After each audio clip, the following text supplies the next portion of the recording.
Finally, have we found the link between Bryan Kohberger and his 4 murder victims, according to police? Of course, the state never has to prove motive, but any jury would wonder, why would he target people he had never met? Or had he? I'm Nancy Grace. This is Crime Stories. Thank you for being with us here at Fox Nation and Sirius XM 111. First of all, take a listen to our friends at Fox 13 Seattle. David Rose actually asked a retired Seattle police detective about why investigators have not revealed a possible connection between him and the victims. You never have to know why it happened. You just have to show that it happened. I mean, everybody wants to know why, and the link between this guy and the victims, and maybe it'll come out in the future, but it's not necessary for a successful prosecution. Well, he's absolutely correct about that. I've got an all-star panel to break down what we know right now. But before I go to Fox senior correspondent Laura Ingle, let me hit Dale Carson, high-profile lawyer out of Jacksonville, and more important to me, he's a former Fed with the FBI, former cop in Miami-Dade, certainly no lack of business there. You can find him at DaleCarsonLaw.com. Dale, the state never has to prove the motive, ever, under the law. But I always try to give the jury a motive or some sort of a connection between the victim and the defendant, because they're looking for that. And if you don't give it to them, I don't mean just anything you can dig up. I mean the motive, the connection. They could go back to the jury room and think, wow, you know what? There's a lot of forensic evidence, but he never even met these people. There's got to be another way to explain why his DNA was on the knife sheath. If you don't give them a motive or a nexus, you're going to have a problem come verdict time. Well, that's absolutely right, Nancy. You're so right. The idea that humans in a jury panel can convict somebody just based on circumstantial evidence, which we've seen put together in the arrest affidavit, is very difficult for the prosecution. And it's one of the ways the defense attorneys poke holes in that kind of circumstantial case. All you have to do as a defense attorney is present reasonable doubt. Such as, Sydney, sitting here at the studio, had never even met Dale Carson before her fingerprints turn up at the murder scene. Hey, maybe she was just there for a party earlier. A little chip and dip went down. That doesn't mean she's the killer. Well, of course she is the killer. But one juror could just be the fly in the ointment if you don't give a motive. But again, let me reiterate, state never has to prove motive. But do we finally have a link between Bryan Kohberger, the PhD hopeful in criminology, and the 4, and I can only describe them as beautiful young Idaho University students? Take a listen now to our friend Dave Mack at crimeonline.com. Just 2 weeks before 4 University of Idaho students were murdered last November, Bryan Kohberger sent a series of messages to one of the victims on Instagram. An investigator close to the case tells people in late October, an account authorities believe belonged to Bryan Kohberger sent a greeting to one of the female victims. And when he didn't get a reply, he sent several more messages to her. The source said he slid into one of the girl's DMs several times, but she didn't respond. Basically, it was just him saying, "Hey, how are you?" But he did it again and again and again and never got a reply. Straight out to Laura Ingle joining me. Laura, it sure is an honor and a privilege to have you with us here today on Crime Stories. Laura Ingle, senior correspondent, Fox News Channel. Here's the irony, Laura Ingle. The girl or girls, or even Ethan, but I think it was one of the girls, may have never known that Kohberger was DMing them, which is, I actually got a question last night on Twitter. What is a DM? It's direct message. And that means that you can, if you post something on Insta, everybody that follows you is going to see it. But you can direct message.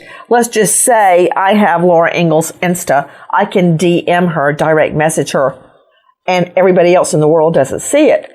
So, Laura Ingle, the girl or girls may not have even seen his messages, his barrage of messages. That's correct. And of course, this news coming to us from a source that spoke to People magazine about this, but you can only imagine that we are knowing this now because the phone was handed over. The parents, I think, have looked through the phone.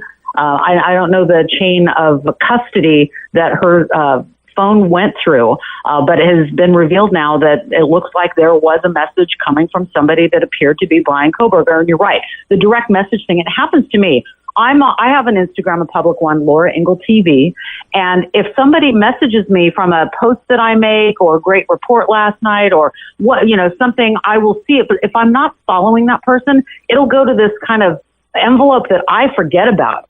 So there's sometimes I'll go, oh yeah, I need to look at that. You need to accept the messages, and there'll be a long string of, random strangers saying things.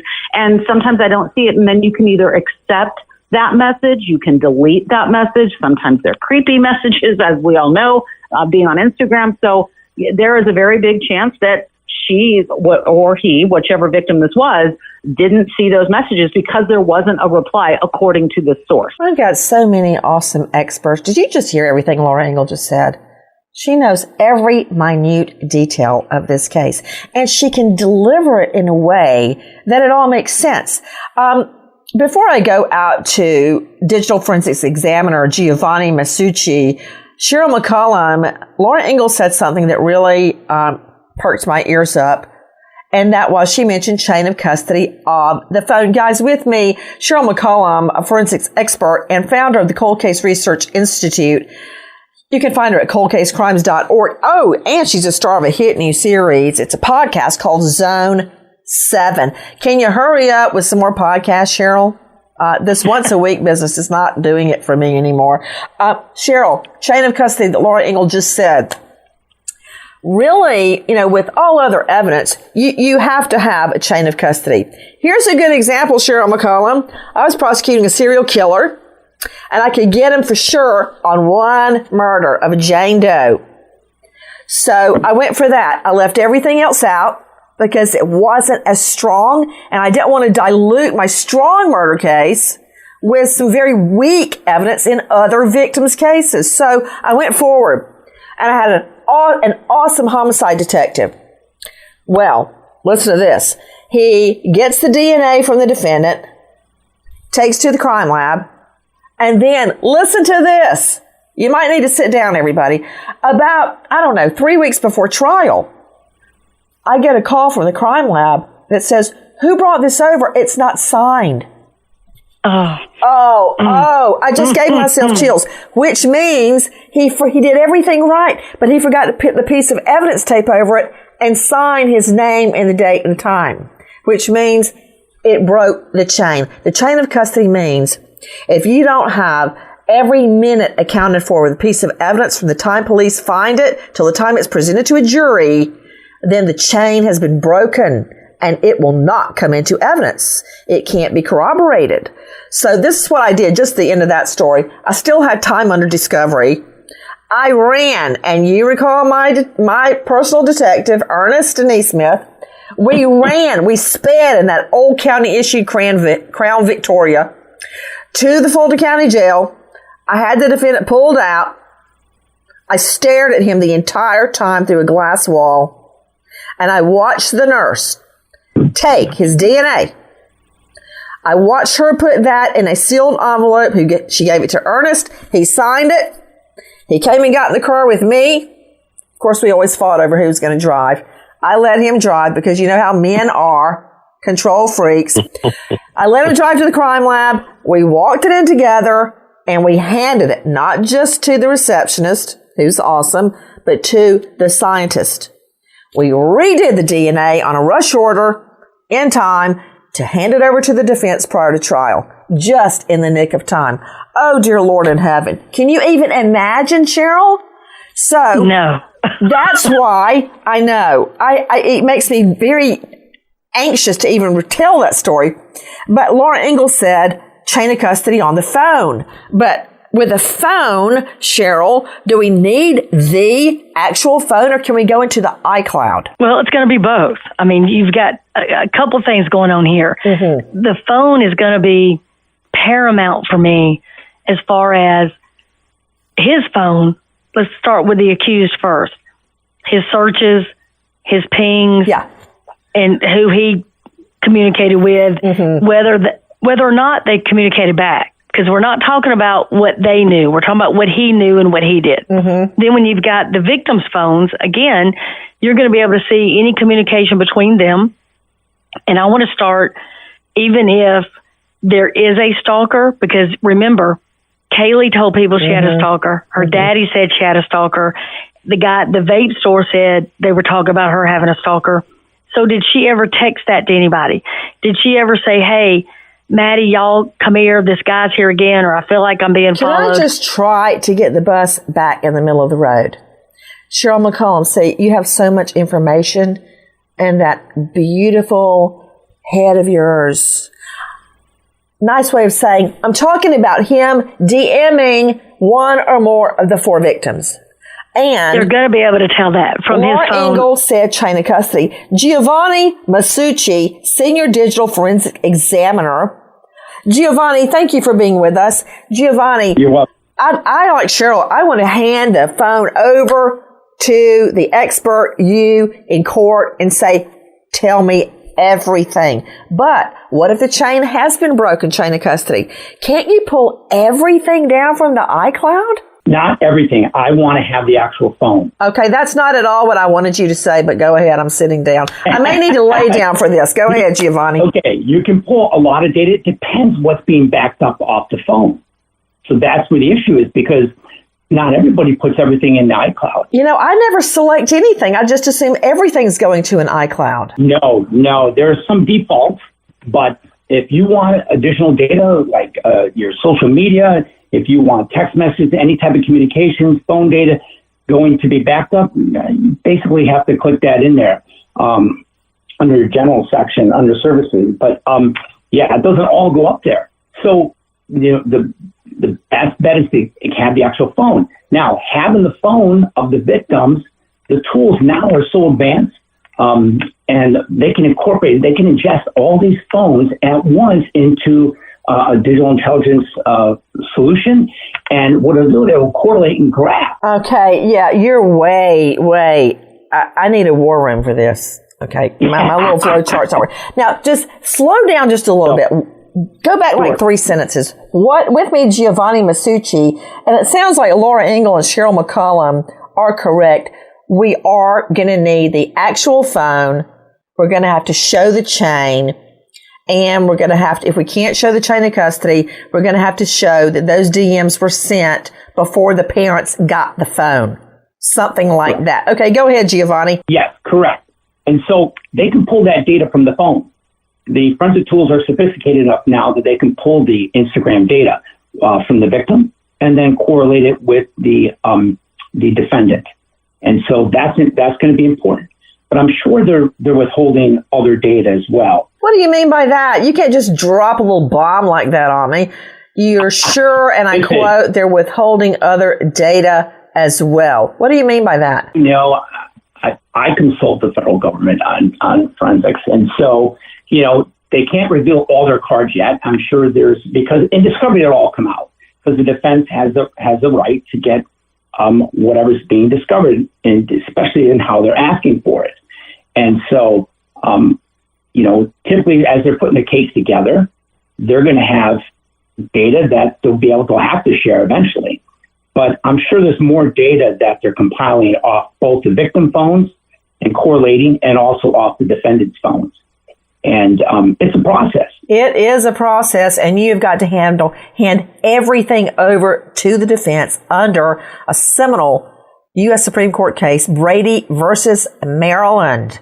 I went all the way to the Supreme Court, and bottom line, you have to hand over scientific evidence, all of it, good or bad for the state. That includes DNA, fingerprints, fiber analysis, you name it, plus electronics. Anything that has to be analyzed by a scientist or a technician, fingerprints, the whole shebang, hair evidence, mitochondrial, blah, blah, blah, all has to be handed over. All defendants' statements, all the witnesses you're going to bring on, and possibly a summary of their testimony. Everything you've got that is exculpatory has to be handed over ahead of time. You might as well just give the defense the whole file, So it can never be said you withheld anything. So guys, if this is true, the reports that he had been DMing, direct messaging, one or more of the 4 victims, did he know that this weekend was the weekend that Kaylee Gonzalez was coming back to the house? See, she had already moved out, but she had a new vehicle and she wanted to come back, go to a party that was going to be held that weekend and show her best friend, Maddie, her new car. They've been best friends since 6th grade. Was he following her online? Did he see that she was coming back home? Or had this date, the date of the murders, been long pre-planned by Bryan Kohberger? Take a listen again to our friend Dave Mack at crimeonline.com. Kaylee Gonzalez had already moved out of the home where she and 3 other students were brutally murdered, but tragically returned to Moscow to visit her best friend that weekend. Kaylee's parents said that the 21-year-old had recently left the student rental property on King Road, Moscow, ahead of her upcoming graduation that December, and a move to Austin, Texas for a new job at a tech firm. On the weekend of November 12th, she decided to go back to the college town to visit her best friend and show Maddie the Range Rover she had saved up for and bought. The 2 young women had been inseparable since meeting in the 6th grade. They died together in the same bed on the same night. Oh man, the way he just said that. So what do you think, Laura Ingle? Was it a matter of wrong place, wrong time? Somehow, I don't think so. I think that he had planned this date for a long time. I mean, there's obviously no way to know exactly, but the fact that she was not supposed to be there, she was obviously, all of the victims were very public with their movements, plans, announcements, partying on their Instagrams. So one could, theorize that Bryan Kohberger might have known that she had left, but is it fair to say that he would know that she was coming back? I don't know if there was a post, because I don't know if her account has been, there seems to be a mimicked account now online of Instagram of her, but I don't know that she ever wrote, I'm going back to Moscow this weekend to show my best friend the car. Like, I don't know if there was that kind of detail, but it could be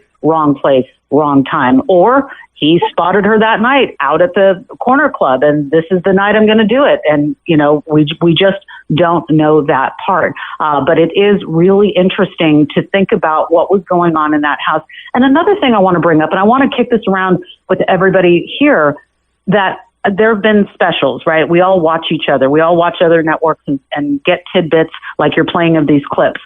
I watched one of the long form specials this last weekend, and I went back and I watched a part of it 3 times last night to make sure I heard it correctly. There was a network that reported that there was a party on Friday night at that house, that there was a party that went from Friday night into Saturday morning, and that there were reported, according to some kids, maybe up to 150 people in that house the night before the murders. I don't know that I've heard that before, and I don't know if that's correct. Those are what sources had told NBC. I'm wondering if anybody heard that, because that... Jump in. Well, look, if it's true, on social media, if you have friends, they're going to discuss who might show up and who might not show up. And certainly, if you're monitoring the social media connections to these individuals, you're likely to generate a whole bunch of intelligence. I would have loved to have that when I was an FBI agent so that I could listen and see what people are doing. We had to interview hundreds of people to develop that same body of information that now is available in an instant on the internet. Straight out to Chris McDonough joining me, director of the Cold Case Foundation, former homicide detective. I found him on YouTube. He's the host of The Interview Room.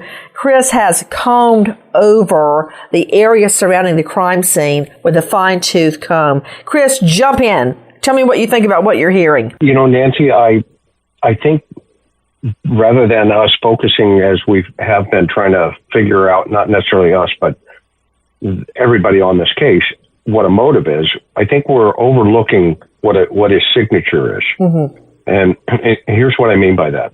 The forensic digital footprint that this guy is leaving mm-hmm. Is revealing a great deal about his personality.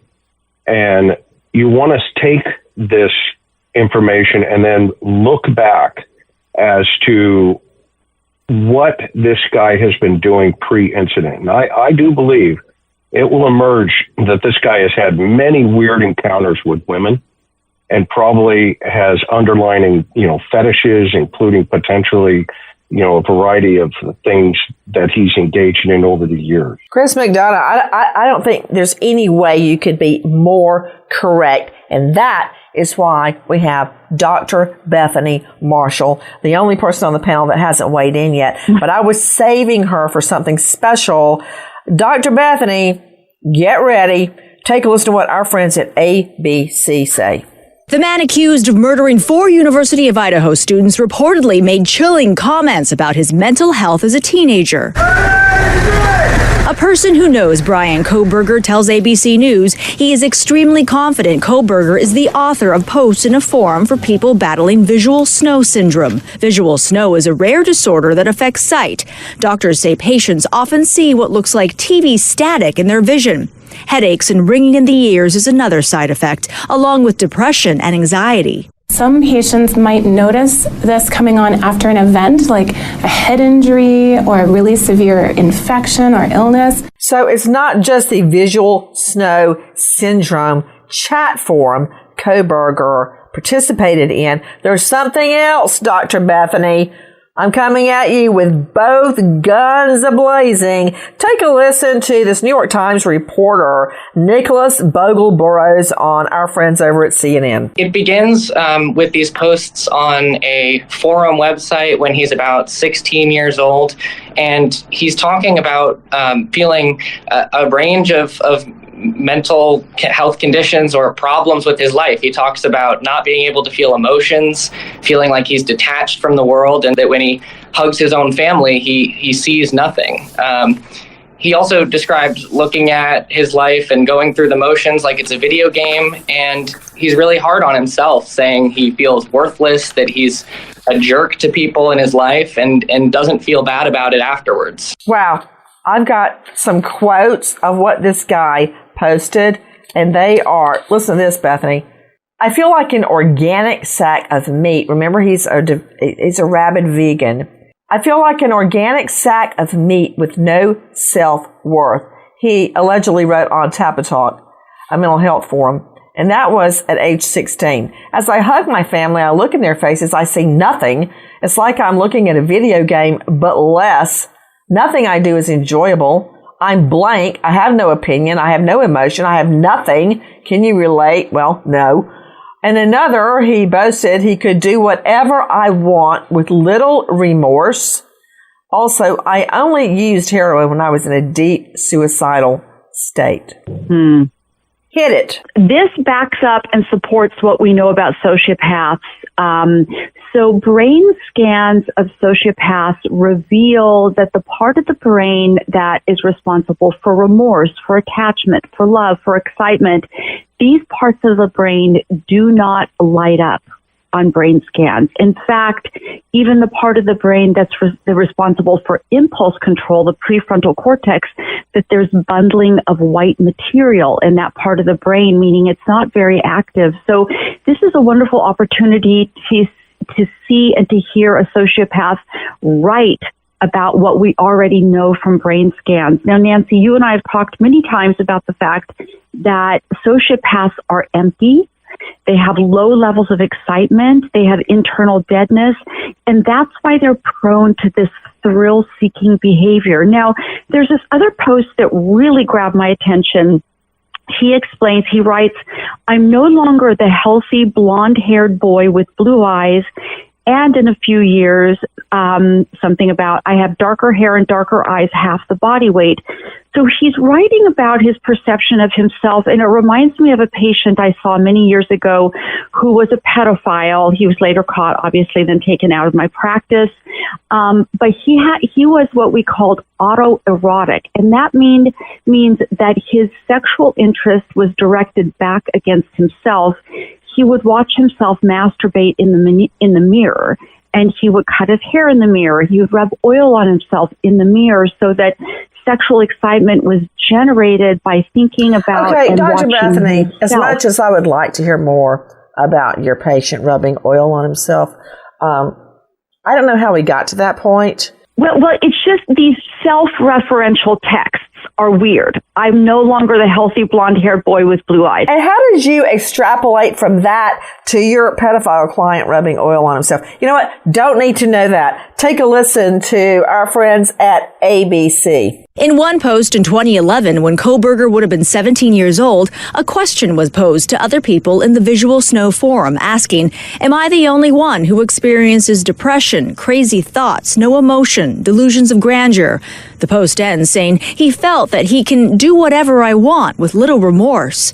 In another post in the forum later that year, the same author writes, "I simply don't want to live anymore. People say these are supposed to be the years I enjoy and cherish. Well, I can't say I will cherish these days." Okay, Dr. Bethany, without going back to your pedophile client rubbing oil on himself in the mirror, can you analyze that? Well, it's not fun to be a sociopath. We think of them as being driven by this lurid need for excitement, and they love all the stalking. And yes, there is fetishized sexual interest in the stalking, but he describes being sociopathic as extremely disturbing. He's removed from the world. He's not attached to other people. So Nancy, we're wired for attachment. That's how we survived as a species.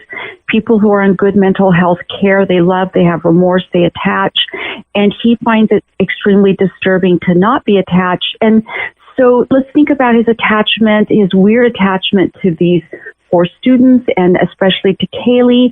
All it takes is a tiny sliver of an interaction to form an obsession between a stalker and a victim. Could that come from you or Kohberger sending the DMs, direct messages, but never getting a response?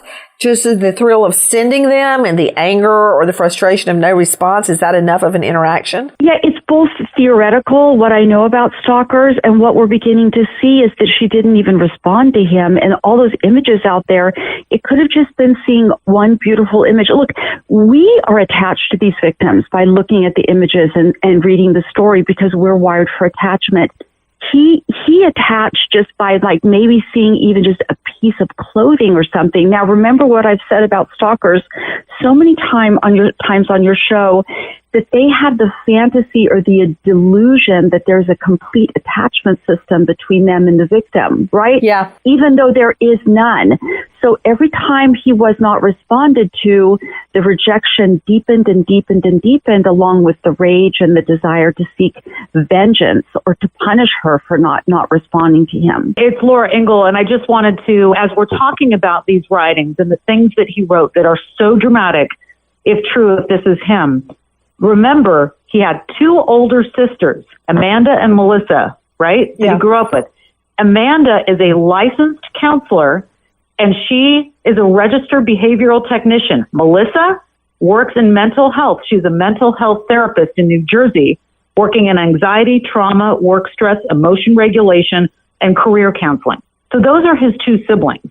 And I just wanted to point that out because every time I hear these words that he wrote, allegedly, I keep thinking about, whenever we tell these stories and we talk about these crimes, if only somebody knew if they monitored him. And I keep thinking about the sisters. It's not their fault, of course, but it's just interesting that's what they do. It really is. I wonder if he had heard any of that lingo, the psychological lingo from the sisters describing their studies or their jobs. Guys, listen now to our friend Mola Lingi at GMA. Newly uncovered social media posts painting a clearer picture of who Bryan Kohberger was as a teen, years before he was charged with killing 4 University of Idaho college students. The New York Times first reporting on posts believed to be written by Kohberger between 2009 and 2012, where he shared struggles with mental health and thoughts of suicide. Kohberger writing in 2011, "As I hug my family, I look into their faces, I see nothing. It is like I'm looking at a video game, but less." Kohberger also writing he experienced depression, a constant thought of suicide, crazy thoughts, and delusions of grandeur, saying, "I feel no emotion, and along with the depersonalization, I can say and do whatever I want with little remorse." I want to go straight back out to Giovanni Masucci, Senior Digital Forensic Examiner. Okay, Giovanni. Yes. I've got a ton of things he allegedly posted, comments he made that are really chilling in light of the 4 murders. But how can I corroborate that this is actually him posting these things? Well, they're going to do requests to these sites, these social media sites, to grab that data. Now, depending on how current the social media posts were. They're old. Some were when he was 16. Mm-hmm. But a lot of these sites, they do back up the data. And so law enforcement can request this. People don't realize it, but they do back up the data. And what does that show? Your IP address? The person that was sending them, which computer they were using? Email address that's attached to it. Any information that's required by that social media site to set up that account, which could direct right back to Bryan. And so that would correlate information that way. But also anything that he's posted as well, up to current as well. But on the old data, they can pull that data and corroborate it. Nancy, can I jump in? Please do. You mentioned War Room a second ago, and you know that's how you and I would have worked this case. We would put this up on the wall, and one thing that I would want to know is his phone pings and how that correlates with their social media posts. Specifically now, I would want to know when he made these, instant messages, if it's him, when he got no response, did he take a drive over to 1122 King Road? And again, looking at his phone pings. The other things I would want to put up on the wall is what these people are saying.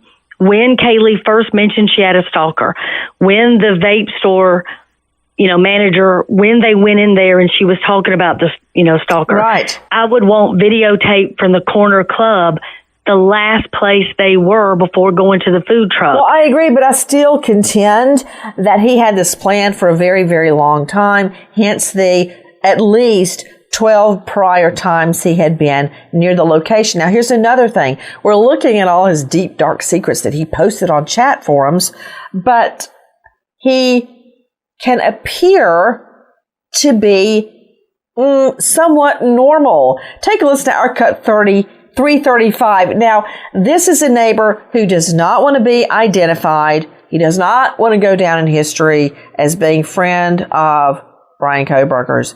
But this is also a neighbor that is married. And after the neighbor had tried to do a few things with Kohberger, at Kohberger's father's insistence, when Kohberger's dad moved Kohberger to Pullman, 9 miles from the murder scene, the father approached at least one neighbor and said, look, can you be his friend? He has a hard time meeting people, basically setting up a play date for Kohberger. That said, the wife had a sixth sense, and she said, no more. He cannot come back to our place. Do not invite him for dinner. And when asked, she couldn't say why.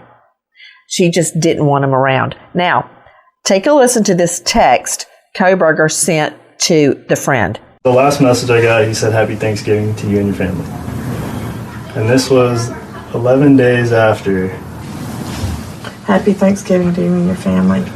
So, not only did he go straight back to school like nothing was wrong, he was texting neighbors, Happy Thanksgiving, as if everything were perfectly normal. But I want you to hear what criminology professor at Birmingham City University, David Wilson, has to say in our Cut 337. Criminology is it the cause or an effect? And it is simply not pathological to want to study the criminal mind. That's what I do.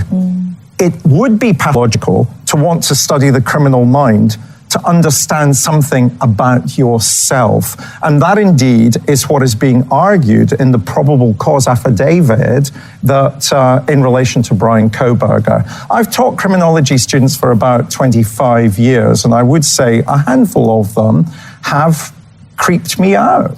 Okay, I want you to hear more. I don't think it was really laid out that clearly in the probable cause for arrest affidavit. But take a listen to more in our Cut 340. Well, I kind of felt, now this, you might say this is spurious, but because I know the person that's been accused of this murder, had studied under Kathleen Ramsland, who studied the BTK, a serial killer, by the way, who had a background in criminal justice. So there's another serial killer that has a background in criminal justice. He kills 10 people in the 1970s, 80s, and 90s. And guess the first target of that man's killing cycle was a group of 4 people, a family of 4, in a house that he had never previously had connections to.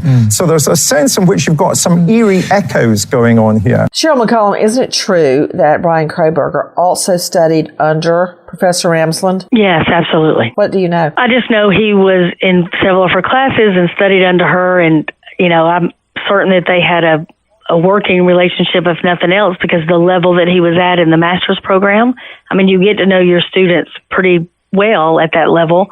They are writing all the time, they're researching all the time, they're discussing topics all the time. So he was there and studying under her, no question about it. To Laura Ingle, senior correspondent, Fox News Channel, I've been asked by many people whether Kohberger was obsessed with Ted Bundy, because they have a lot of similarities. What, if anything, do you know? There have been reports of that. Well, obviously, we know that he had been studying what he had been studying for a very long time, 28 years old. In these studies, we have heard classmates say that there was some type of connection in the sense of him being interested in him. And we've heard, of course, the studies under that professor that you just mentioned. But in terms of him writing about having a connection with Ted Bundy and mimicking, wanting to be like him or anything like that, I haven't heard anything like that. But I have heard reports that he was interested in those types of people. Nancy, if I could jump in about that. Yes. Okay, so Bryan Kohberger is playing at being human. He's pretending to be human. He's not human. He doesn't feel human. He uses the word depersonalized. He pulled that out of a textbook somewhere. He's sending, happy Thanksgiving messages to the neighbors who are clearly rejecting him. He's pretending to be sociable. People like this, they don't, I know there's some report that said maybe he even had Asperger's. So this inability to relate to others, I think, just fueled the feeling of rejection and the rage he had. But if there was a connection to Ted Bundy, I would also think that he's trying to locate a sense of himself in the people around him, kind of like, like a 2-year-old at the fair. Am I like the clown? Am I like the monkey? Who am I most like? So that's really what's going on in all these strange behaviors. Interesting. Well, there's been another theory out there. Guys, you had just been hearing David Wilson, criminology professor, speaking to This Morning. There's also another theory floating around that he intentionally left the knife sheath with his DNA on it. I think that is wrong. And the other night when I was driving through the dark, Chris McDonough, you know exactly where it is, his long, circuitous route that took him an hour to get home when he reportedly left the crime scene. It's pitch dark. There are no street lights. It's very hard to see. And I've got 20/20 vision.